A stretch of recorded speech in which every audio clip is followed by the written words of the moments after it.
дуруд бинандагони гиромӣ, инак мавсими футболи соли 2020 тоҷикистон байни дастаҳои лиги олӣ ба анҷом расид ва дастаҳои муваффақу номуваффақ муайян шуданд. Ба ҳамин тартиб баъди Истиқлолу Хуҷанд клуби марказии варзиши Артиш ҳам мавсими имсоларо бо ба даст овардани медалҳои биринҷӣ ҷамъбаст намуд. Ин даста тавонист дар поёни бозиҳои марҳилаи дуввум ҳам Истиқлоли чемпионрову ҳам соҳиби ҷои дуввум Хуҷандро ба шикаст рӯбарӯ кунад.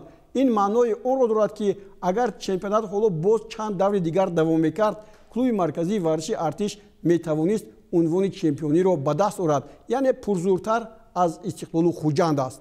Шуру садоҳо атрофи натиҷаи ин вохӯрӣ пеш аз бозӣ хеле боло рафтанд. Ҳам коршиносони футбол ва ҳам мухлисон умед доштанд ки имрӯз Хуҷанд бори дигар дар мавсими соли 2020 клуби марказии варзиши Артишро ба шикаст гирифтор мекунад. Аммо аз тарафи дигар барои дастаи Хуҷанд ин бозӣ на имтиёзе барои онҳо зарурат дошту на натиҷаи хуб. Аз ин роҳ футболбозони дастаи Хуҷанд ҳарчанд дар дақиқаи 67 бо ин голе ки Ҷаҳонгир Эргашев ба самар расонид бо ҳисоби 1-0 ба сафи пеш баромаданд. Дар қисмҳои якум ҳисоб кушода нашуд, яъне дар қисми дуюм танҳо, ва баъдан ҳуҷумҳои клуби марказии варзиши Артиш яке болои дигар ба мувофиқат ноил шуданд. Алишер Баротов дар дақиқаи 74 туби задаи бозигарони дастаи клуби марказии варзиши Артишро ба дарвозаашон зад, ҳисоб баробар шуд. Аммо дар поёни ин вохӯрӣ Шервонӣ Мабадшоев дар дақиқаи 80 голи дуюми сипоҳиёнро ба дарвозаи дастаи Хуҷанд зад ва ин гол пирӯзиовар шуд ва тавонист ки дастаи клуби марказии варзиши Артишро ба гирифтани медалҳои биринҷӣ сарфароз гардонад. дар ин баробар дастаи Кӯктоши ноҳияи Рӯдакӣ ки имконияти хуби соҳиби зинаи сеюм шуданро дошт, дар шаҳри Тухсузода дар баробари Регри Тадаст ки аллакай лиги олиро пеш аз муҳлат тарк кард қарор гирифт. бо умеди он ки Хуҷанд беҳтар аз клуби марказии варзиш асту онро мағлуб мекунад, футболбозони ноҳияи Рӯдакӣ тамоми қувваро сарф намуданд ки мавқеи сеюмро ки ду давр пеш аз даст дода буданд, аз нав ба худ баргардонанд.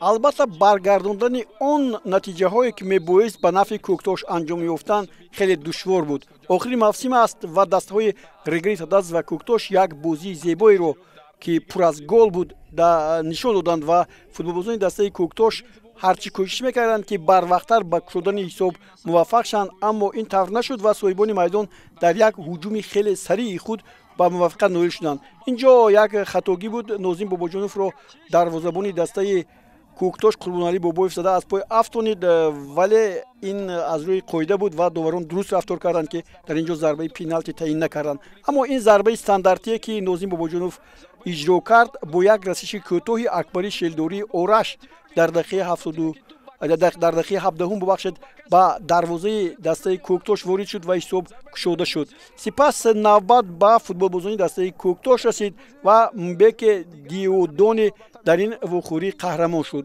ӯ дар дақиқаи 26 голи аввали ҷавобиро ба самар расонид ва дар мадори бозӣ боз ҳам ҳолатҳои хуби голзаниро ба вуҷуд меовард. Дар ин вохӯрӣ саҳми бозингари дастаи Кӯктош Далер Ёдгоров барои задани ин голҳо хеле ҳам намоён буд ва ӯ тавонист ки ду партофти худро бо гол он нафароне ки дар хати ҳуҷум буданд бо гол анҷом диҳанд. Азизбек Султонов дар дақиқаи 58 қисми дуюм боз Кӯктошро ба сафи пеш баровард ва акун онҳо умед доштанд ки дар натиҷаи ғалабаи дастаи Хуҷанд Кӯктош метавонад барандаи медалҳои биринҷӣ гардад. Вале тавре гуфтем ин тавр нашуд. Ин як ҳуҷуми дигари футболбозони дастаи Кӯктош буд ки бо гол анҷом ёфт. Ёқубҷон Ахмедов дар дақиқаи 69 тӯбро ба дарвозаи худ зад ва бо худ голаш натиҷаро боз ҳам бештар намуд. Ҳарчанд дар ин ҷо Собирҷон Холматов бисёр меҳнат кард ва ин тӯб ба ӯ ҳам навишта мешуд, ҳеҷ аз назари доварон ҳам дур намемонд. Бори дигар боз як ҳуҷуми дигар, боз Мбеке Диодони баъди аз истарафшан омаданаш хуб дафтари голзаниҳои худро хеле хуб кушод ва болои ҳам тӯбҳоро ба самар мерасонид. Ниҳоят дар дақиқаи охири қисми дуюми бозӣ дар ҳамин ҳолате ки мо шумо мебинем дарвозабони дастаи Кӯктош Қурбоналӣ Бобоев қоидаро бисёр дағалона вайрон кард. Ба ӯ довари ин вохӯрӣ Хислави Сидиқзод ҳам корти зарди дуюмро нишон дод ва ҳам бо корти сурх аз майдон ронд ва ба дарвозаи дастаи Кӯктош ҷазои 11 метра таъин кард ки дар натиҷа дарвозабони дастаи Регартадаст Фатҳулло Бобоев тӯбро ба самар расонид ва аввалин голаш дар мавсими соли 2020 буд ва шумо хуб медонед ки дарвозабонҳо барои задани голҳо хеле кам вақт сарф мекунанду кам ба ин муваффақ мешаванд, вале ин ҳамон хатое ҳаст ки бо ҳамин голе ки ҳоло Фатҳулло Бобоев зад ҷамъбаст гардид. Чун масъалаи ҷои сеюм ҳаллу фасл гардид, як дастаи дигар Локомотив Помир имкон дошт ки дар варзишгоҳи марказии шаҳри Кӯлоб Файзкандро шикаст дода будубоши худро дар лиги олӣ нигоҳ дорад. Файзканд ки ҳамагӣ ба як имтиёз ниёз дошт, бо роҳбарии Тоҳир Мӯминов вазифаашро бо сари баланд иҷро кард ва ба ғалаба ноил гардид. Локомотив Помир бошад ба лигаи якум фаромад. ду дастаи лигаи олие ки аз лигаи якум ба ин лига баромада буданду як сол гузашт, ҳам Файзканд ва ҳам Локомотив Помир дар ҳолати ниҳоят ногувор қарор доштанд. Ҳарчанд дар бозии байни ин дастаҳо бартарӣ бар ҷониби футболбозони Файзканд буд, онҳо натавонистанд ҳама он фурсатҳое ки доштанд ба самар расонанд. Саид Мухтор Азимов тӯбро ба тири дарвоза зад ки ҳоло мебинем. Боз дигар ҳолатҳои голзанӣ барои Шарафҷон Солиёв ва дигар бозигарон буданд. Як маврид футболбозони дастаи Файзканд ба задани гол муваффақ шуданд. Инҷо ҳолати 100% голзанӣ буд ва гол ҳам дуруст зада шуд, аммо довар дар ин бозӣ Хуршед Дадабоев ин тӯбро бо ёрии кӯмакдоваре ки инҷо аз канори рост буд ҳисоб накард. Дар натиҷа футболбозони дастаи Локомотив ки ин бозӣ барояшон ҳатман зарур буду танҳо ғалаба кӯшишҳои зиёд карданд, вале ҳуҷумҳояшон камтар буд. Баръакс Файзканд ки як имтиёз барои ин даста зарурат дошт, ҳуҷумҳои болои ҳами худро иҷро мекард ва ҳоло мо дидем Қурбонов, Ҷасур Қурбоновро ки яке аз бозигарони беҳтарини ин вохӯрӣ буд, тавонист ки бисёр ҳолатҳои хубро ба вуҷуд орад. Дигар бора Файзканд дар мавриди охир боз ду ҳолати 100% голзаниро дошт ки инҷо ҳоло мо шумо мебинем ин ҳолати голзании дигар ки Шорух Қирғизбоев аз дарвоза баромада буд, вале бо гол ҷамъбаст нашуд. Дар мавриди дигар дар ин вохӯрӣ қоидавайронкуниҳои зиёд вуҷуд доштанд. Дар натиҷа ду нафар бозигарон Сиёвуш Асоров дар дақиқаи 77 аз дастаи Локомотив Помир ва ҳамчун Дилшодҷон Баротов аз дастаи Файзканд дар дақиқаи 81 аз майдон ронда шуданд. Ин ҳамон ҳолате ки ҳоло ман дар борааш гуфтам, дар як бархӯрд Сиёвуш Асоров бо пояш қасдан ба бозигари дастаи Файзканд зад Қурбонов ва довар ӯро аз майдон ронд. Ин ҳолати дигаре боз баъдтар ҳоло хоҳед дид. Он бо аз майдон рондани Дилшодҷон Баротов ҳам аз дастаи Файзканд сурат гирифт. Ба ин нигоҳ накарда рӯҳияи футболбозони дастаи Файзканд бисёр болида буд. Ба кадом хотир? Ба он хотир ки ҳисоб кушода нашуда буду Локомотив наметавонист аз онҳо пеш гузарад. Ва ниҳоят футболбозони дастаи Файзканд боз як ҳолати дигарро ба вуҷуд оварданд ки бо гол ҷамъбаст шуд. Ҳоло инҷо мо корти навбатии сурхро мебинем ки инҷо ҳоло дидед Дилшодҷон Баротов бо пояш ба пои футболбози дастаи Локомотив Помир зад ва аз майдон ӯ ҳам берун карда шуд. Як ҳолати на он қадар хуб ва дилғашоваранда дар футбол аст ки чунин ҳолатҳо дар мавсими мисолии футболи Тоҷикистон хеле зиёд буданд. Ин ҳамон дақиқаи 94 аст ки Ҳоҷи Акбар Узоқов бо дарвозабон як ба як баромад. ӯ ки худ нав ба майдон омада буд, тавонист ҳисобро боз кунад ва ин тӯби тиллоӣ боз мавқеи Файзкандро дар зинаи аз лигаи олӣ поён нарафтан беҳтар намуд.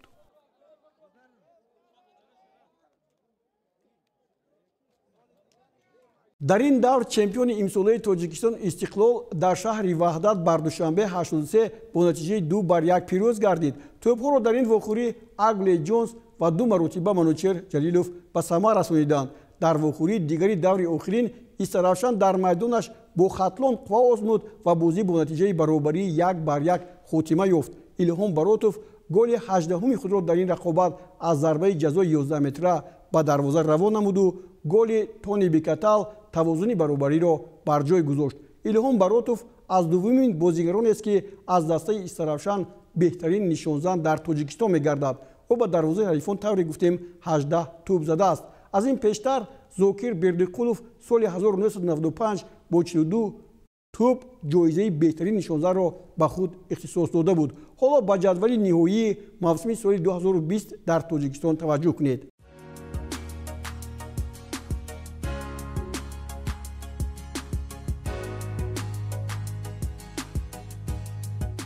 аввалин дастае ки аз лиги якуми чемпионати Тоҷикистон ба лиги олӣ рохат гирифт Равшани Кӯлоб мебошад, ки дар даври навбатӣ бар Шоҳмансури Душанбе бо натиҷаи 4-0 пирӯз шуд. Наворҳои ин бозиро мебинем. Равшани Кӯлоб на танҳо дар байни дастаҳои лигаи якум беҳтарин аст, балки нишон дод ки дар бозиҳои ҷоми Тоҷикистон ки ӯ дар қатори дастаҳои лигаи олӣ ҳам хуб бозӣ карда метавонад. Равшани Кӯлоб аз 18 вохӯрӣ дар 15 тоаш ғалаба карда 3 бохт дорад ва мусовие надораду, аммо бо 45 имтиёзаш беш аз 8 имтиёзи дигар аз эсхатаи шаҳри Хуҷанд зинаи аввалро ишғол мекунад. дар қисми аввали вохӯрӣ футболбозони дастаи Равшан хеле имкониятҳои 100% голзании зиёде доштанд, вале дарвозабони дастаи инҷо Шоҳмансур хуб бозӣ кард ва дар қисми аввал кушодани ҳисоб ба соҳибони майдон муваффақ нашуд. Аммо дар мавриди дигар вақте ки ҳуҷум болои ҳуҷум ба сои дарвозаи Шоҳмансур буд, Сафаралӣ Каримов як зарбаи хубе зад, онро дарвозабон баргардонид ва Далер Чолов дар дақиқаи 59 ҳисобро боз кард.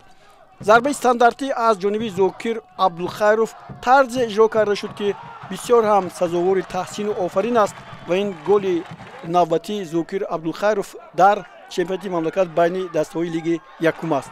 Сафаралӣ Каримов ҳам аз голзанӣ қафо намонд ва дар дақиқаи 67 3-0 кард ҳисобро ба нафъи дастаи Равшан ва Умед Бадалов дар мавриди дигар дар дақиқаи 87 голи чоруми соҳибони майдонро вориди тӯри дарвозаи Шоҳмансур кард ва Равшан пеш аз муддат ба бозиҳои лигаи олии чемпионати мамлакат дар мавсими соли 2021 рохат гирифт.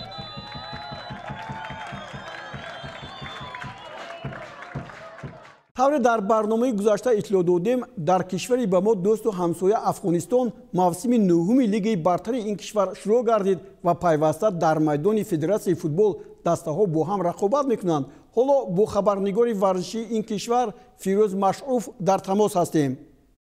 дуруд ба шумо оғои Фирӯз. салом ба шумо оғои Буриев, ба шумо ва ҳамкорои шумо дар телевизион خوب ورزش تاجیکستان، به تمام مردم خوب خونگرم کشور همزبان همسایه و بسیار بسیار دوست داشتنی ما کشور تاجیکستان عرض میکنم سلامای گرم خود، سلامای جامعه فوتبال و مردم افغانستان. خوب از هفته گذشته زورآزمایی‌ها شروع شدند و تا حال چند دور بازی‌ها پس سر گردیدند. ما خوشبختانه مسابقات ما از هفته گذشته آغاز شده، در دور گروهی فعلا قرار داریم و همین اکنون که ما با شما صحبت میکنم امروز قرار هست که دور سوم مرحله گروهی آغاز شود. امروز طوفان هریرود و اسپین قربازان مسابقه میکنن، مسابقه که صدرنشین گروه دوم رقابت‌ها را معلوم خواهد کرد. بازی بسیار خوب و جذاب تا به حال برگزار شده. در مرحله گروهی قرار داریم. همه ساله از تاجیکستان مربیان در پریمیر لیگ افغانستان شرکت داشتند. این سال چی؟ ما اول که میخوایم تشکر کنم که در قسمت سطح ارتقای مربیان ما و دانش فنی مربیان تاجیک خیلی کمک کردند در طی سالیان گذشته و در تمام تیم ها تاثیرات بسیار خوبی داشتند. ما حالا به شکل میتونیم بگیم خودکفا شدیم و خود مربیان ما میتونن حالا در بالاترین سطح تیم ها رو هدایت بکنن که البته ما میخوایم هست همینجا از فدراسیون محترم تاجیکستان و همچنین مربیانی که در طی سالیان گذشته در فوتبال افغانستان و در لیگ برتر مربیگری کردن قطعاً بازیکن‌ها همیشه از اونها به نیکی یاد میکنن. وقتی که من صحبت میکنم یکی از فکر میکنم سرمربی تیم ملی فوتبال تاجیکستان اگر اشتباه نکنم آقای عثمان توشیف هست، درسته؟ بله. که ایشان خودشان در لیگ برتر افغانستان سرمربیگری کرده بودن. نام‌ها فعلا در ذهنم نیست اما بازیکن‌ها همیشه به خوبی یاد میکنن و از لحاظ فنی قطعاً مربیان تاجیک روی کیفیت بازیکن‌ها تاثیر خوب داشتند. تشکر. شماره زیادی بانوان برای دیدن بازی با ورزشگاه‌ها می‌آیند. چی زیباست این؟ فوتبال تنها برای مردان نیست و قشنگی زیبایی فوتبال به این است که زن و مرد بیان فوتبال تماشا بکنن. در خیلی از کشورها، ما امروز داشتیم بین همکارا صحبت می‌کردیم، کشور افغانستان فعلا من فکر می‌کنم تنها کشوری است در این حوزه آسیا و کشورهای اغلب کشورهای اروپایی که دروازه استادیوم باز شده بین بروی تماشاگرها و زن و مرد میآیند فوتبال می‌بینن.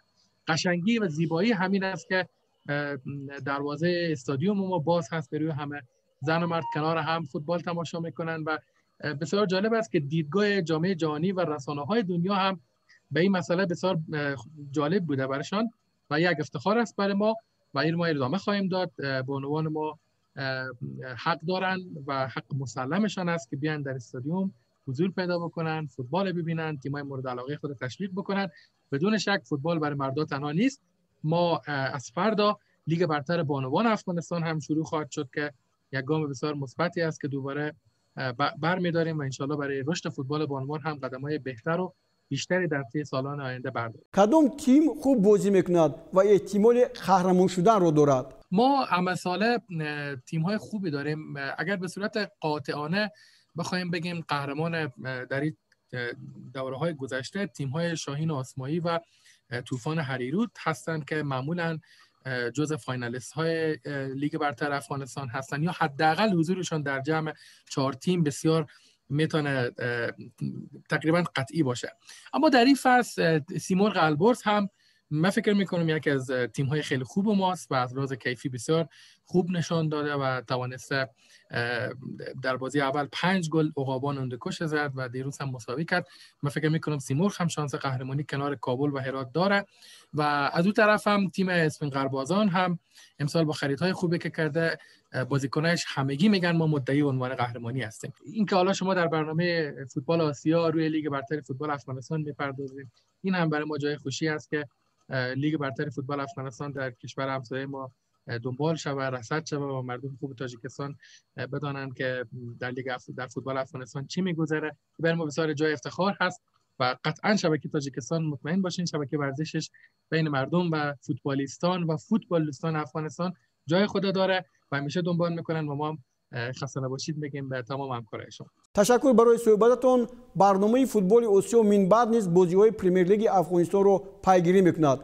طبق اطلاع دارید 8 دسته طوفان هریرود، شاهین اسمایی، سیمرغ البرز، عقابان هندوکش، موج‌های آمو، قهرمانان میوند، بازهای اسپینغر و موج‌های عباسین در سلسله رقابت‌ها در 2 گروه قهرمانی امسال افغانستان رو معین میکنند.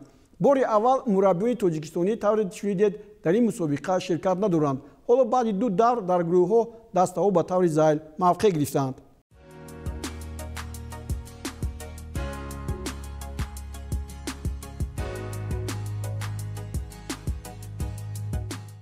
در شبکه ازبکستان در دور 18 دسته نوبهار نمایندگان احسان پنجشنبه در وخوری سفری خود با دسته بخارای آخری جدول مسابقات وخوری انجام داد. سومین بازی است که نوبهار با احسان به غلبه نائل نمی‌گردد. در وخوری بین دسته‌های بخارا و نوبهار برتری بر جانب فوتبالبازان بخارا بود. هرچند آنها در زینه آخری جدول مسابقات قرار داشتند اما بازی خیلی زیبا نشان دادند و سزاوار غلبه هم بودند. اما توپ‌های زدهشان انیق به دروازه نرفت و گفتیم بازی با حساب 0-0 به انجام رسید. در این وخوری احسان پنجشنبه هم خوب بازی کرد ولی طوری گفتیم نوبهار هم نمیتواند که با آمدن این بازیگری چولاک دسته منتخب تاجیکستان با غلبه نائل شود. در این دور قیچیلقوم برقوقند با حساب 2-1 پیروزی به دست آورد. نصف مشعای رو 4-1 شکست داد. دسته سوقدیان بر لوکوموتیو توشکان با حساب 2-1 ظفر یافت و بازی سرخوند با اگیمکا با غلبه اگیمکا که در زینه دوم جدول مسابقات قرار دارد جنبست گردید. نوبسته به این فوتبالبازان دسته پختکار که هنوز در لیگ چمپیونای آسیا هنرنمایی میکردند با 16 امتیاز صدرنشین جدول مسابقات هستند که حالا میبینیم.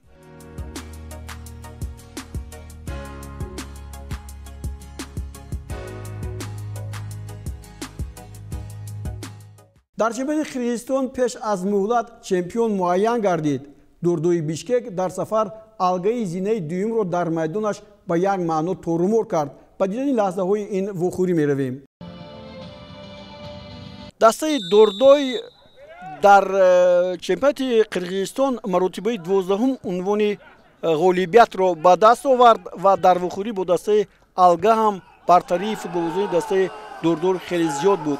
дар ин бозӣ Шило 2 маротиба ҳоло голи якуме ки мо дидем дар иҷрои ӯ зада шуд. ба тӯри дарвозаи меҳмон соҳибони майдон тӯб зад дар дақиқаи 14 ва 25 2 гол зад. баъдан Сагинбаев дар дақиқаи 45 боз бартарии соҳибони майдонро се боло сохт. Борубаев, Жиргалбек, Улу, ҳамчунин Шаърбеков муаллифони тӯбҳо шуданд. футболбозони дастаи Дурдой солҳои 2004, 2005, 2006, 2007, 2008, 2009, 2011, 2012 ва баъдан 2014 баъди танаффус 2018 ва 2019 соҳиби унвони қаҳрамонӣ гашта буданд. ба ҳар нав футболбозони ин даста имкон доранд ки бори дигар дар қатори дастаҳои осиёи марказӣ дар бозиҳои ҷоми конфедератсияи футболи осиё иштирок кунанд. дар ин давр Илбирис бо Каганат вохӯрданд ва бозӣ бо ҳисоби 0-1 ба нафъи меҳмонон дастаи Каганат анҷом ёфт. Абдишата бозиашро бо Нефчи Кошкората 0-0 ҷамъбаст кард. алай бошад чун дар вохӯрии гузашта аз Дурдой мағлуб шуда буд, ин навбат дар сафар Карабалтаро бо ҳисоби 1-3 шикаст дод. ҳоло боз футболбозони дастаи Дурдойро мебинем ки барои ин бозиро бо муваффақият ҷамъбаст кардан кӯшиши ғайрати зиёде карданд ва ба ин ҳам муваффақ шуданд.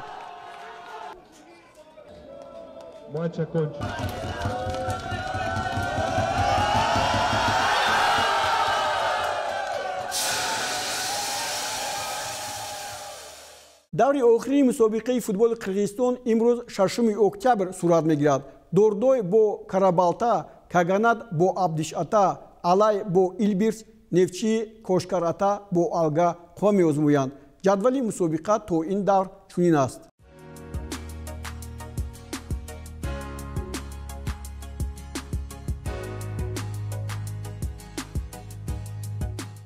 дар ғарби Осиё бозиҳои 4-1 лиги чемпионҳо ба анҷом расиданд. дар вохӯрии аввал ду дастаи Арабистони Саудӣ, Ан-Насри шаҳри Ар-Риёз ва Ал-Аҳли шаҳри Ҷидда ба майдони бозӣ омаданд. яке аз ин дастаҳо ҳатман муборизаро барои ҷом идома медоду, дигаре мусобиқаро тарк мегуфт. дастаҳои Ал-Наср ё худ Ан-Насри Ар-Риёз ва Ал-Аҳли Ҷидда бо ҳам 35 вохӯрӣ доир карданд ва ҳамасола дар ду вохӯрӣ дар мавсимҳои футболи кишвари Арабистони Саудӣ бо ҳам қува меозмӯянд. бартарӣ бар ҷониби Ал-Аҳли Ҷидда буд, яъне дар 13 вохӯрӣ онҳо ғалаба карда дар 10 вохӯрӣ дигар мағлуб шуданд. вале дар бозие ки тақдири рохат ба бозии нимниҳоӣ ҳаллу фасл мешуд, футболбозони дастаи Ал-Наср хубтар бозӣ карданд. ин дақиқаи 13 аст ва Гонсало Мартинес аз паси хуби Ғанам тӯби аввалро ба нишон расонид ва Ан-Насрро ба сафи пеш баровард.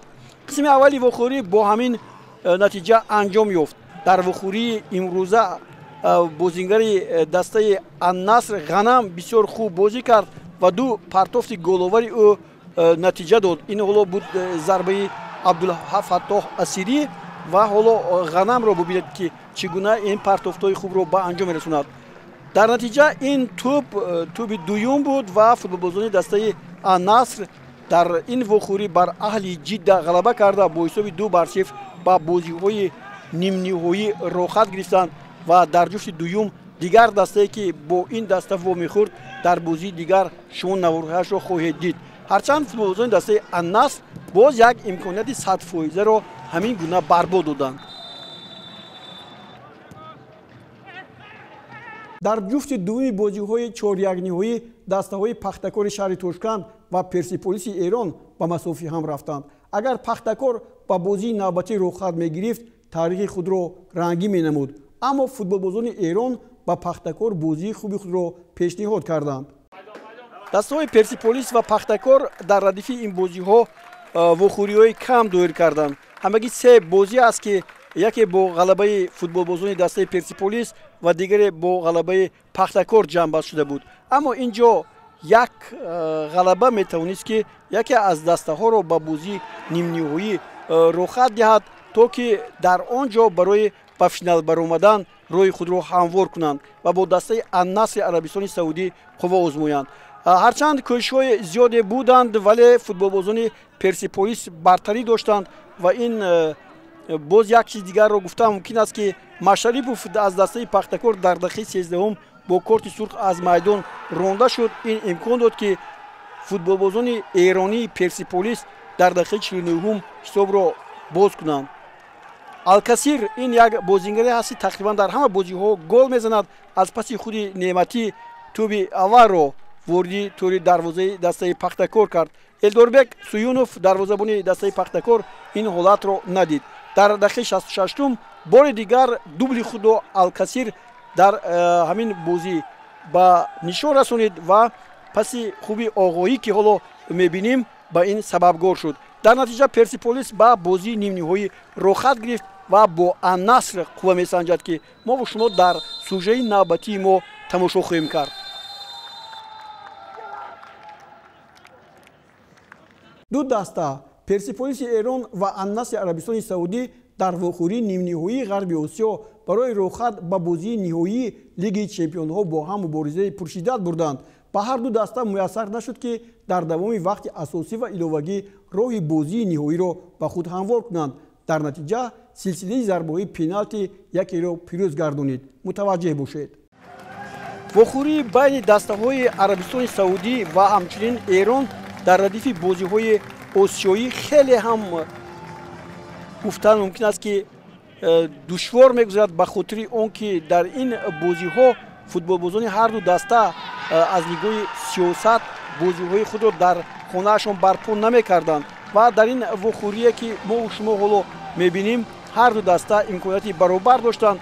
Ан-Насри Ар-Риёз дар дақиқаи 36 бо зарбаи Ҳамидуллоҳ аз ҷазои 11 метра ҳисобро боз кард ва футболбозони дастаи Персиполис қудрату тавоноӣ пайдо карданду дар дақиқаи 42 бо зарбаи Абдӣ аз паси хуби Расан ҳисобро баробар карданд. ин тасовият то анҷоми бозиҳои қисми сеюм чорум ҳам идома ёфт ва ин футболбозон дигар натавонистанд ки бозиҳоро гӯем бо ғалаба анҷом диҳанд. дар натиҷа зарбаҳои пеналти баъди бозӣ шурӯъ шуд ва инро шумо ҳам хоҳед дид. футболбозони дастаи Персиполис имкониятҳои хуб доштанд ки дар вақти асосии вохӯрӣ натиҷаро ба нафъи худ анҷом диҳанд, аммо ин тавр нашуд. ин дастаҳо дар радифи бозиҳои Лиги Чемпионҳо 3 маротиба бозӣ карданд ва ин ҷо ҳам натиҷа баробарӣ аст. як бозӣ ба нафъи Ан-Наср ва дигаре бо пирӯзии Персиполис ҷамъбаст шуда буд ва дар задани зарбаҳои пеналти баъди бозӣ футболбозони дастаи Персиполис беҳтар буданд ва онҳо тавонистанд ки бо ҳисоби 3-5 пирӯзӣ ба даст оранд ва ба бозии ниҳоӣ ки бо дастаи Шарқи Осиё баргузор мегардад рохат гиранд. дӯстони гиромӣ, сарпарастони барномаи футболи Осиё боз бо мо ҳастанд ва мо аз имрӯз сар карда озмуни пешгоҳӣ аз шумо тӯҳфа аз моро бо марҳами Парделфен ба роҳ мемонем ва ҳар ҳафта ғолибонро муайян мекунем.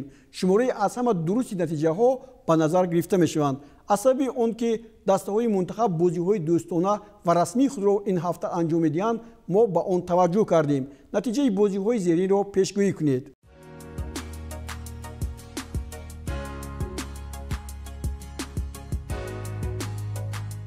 дӯстони гиромӣ, дар ҳамин ҷо барномаи навбатии футболи Осиёро ба анҷом мерасонем. мақсади мо тарғиби футболи Осиё ва кишварҳои ин минтақа аст ва барои фароғат ва пешгӯӣ кардани шумо озмуни худро аз бозиҳои беҳтарини ҷаҳон мукаммал менамоем ки хилофи мақсади мо нест. боқӣ сарбаландиву пирӯзии шумо орзуи мост. худро эҳтиёт кунед.